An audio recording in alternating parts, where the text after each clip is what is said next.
ইলিশ মাছ যেভাবে রান্না করবেন সেভাবে মজা লাগবে। তো আজকে আমি একটা রেসিপি দেখাবো। এটা আমার রেসিপি, অনেকে রান্না করে কিনা জানি না, কিন্তু এটা আমি নিজের থেকে রান্না করি। ইলিশ মাছ, এখানে আমি শুধু মাছ, পেঁয়াজ আর মরিচ, হলুদ আর মশলার ভিতরে শুধু পেঁয়াজ আর জিরা যাবে, আর কিচ্ছু যাবে না। এটা দিয়ে ভালো করে মাখায়, তেলটা দিয়ে ভালো করে মাখায় নিব। আর কাশ্মীরি লঙ্কা দিছি একটু কালার আসার জন্য। এই কাশ্মীরি লঙ্কায় মোটেও ঝাল নাই, এই জন্য দিছি। এটা ভালো করে মাখায় নিব। এটা খেতে যে এত স্বাদ হয় বলার বাহিরে। আর তারপরে যদি হয় মাটির হাঁড়ি, তার তো আরও বেশি স্বাদ হয়।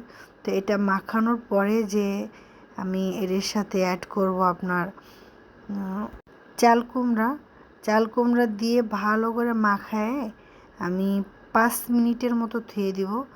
অবশ্যই আমার হাতে সময় নেই, এটা মাখায় ধুয়ে আমি চলে গেছি ছেলেদের আনতে।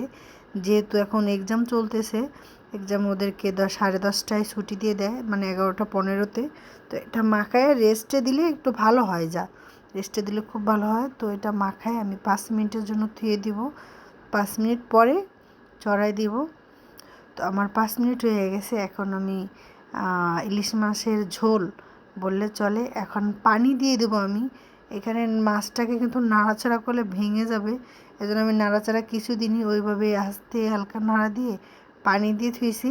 এভাবেই আস্তে আস্তে জাল হয়ে যাবে। যখন একটু ঝোলটা টেনে যাবে তখন আপনার ইচ্ছে মতো ঝোল রাখতে পারবেন, বেশিও রাখতে পারেন, কমও রাখতে পারেন, আবার একদম মাখা মাখাও রাখতে পারেন। মানে আমি আপনাদেরকে গ্যারান্টি দেবো, মানে এইভাবে ইলিশ মাছটা রান্না করে খাবেন, অনেক মজা লাগে, অনেক মজা লাগে। আর আমার একটু হলুদ বেশি হয়ে গেছিলো, তো আর কী করার। আপনাদের কাছে অনুরোধ থাকবে চাল কুমড়োর ঝোল দিয়ে ইলিশ রান্না করে খেয়ে দেখবেন।